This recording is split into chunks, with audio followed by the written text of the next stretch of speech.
ثانية واحدة.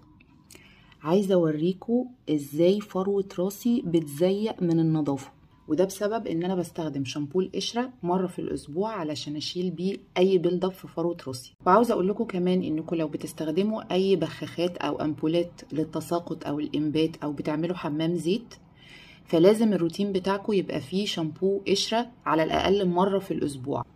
ممكن تستخدموا النيزابيكس او اي نوع شامبو قشره انتوا بترتاحوا معاه. المهم ان انتوا يبقى فيه في الروتين شامبو قشره، لان ده بيخلي فروه الراس نظيفه جدا وبيهيئها ان هي تطلع شعر صحي وقوي، والبرودكتس اللي انتوا بتستخدموها للانبات او التساقط تجيب نتيجه قويه. بنستخدمه من مره لمرتين في الاسبوع على حسب فروه راسك بتكون بيلد اب او قشره كل قد ايه، سواء الفروه دهنيه او جافه.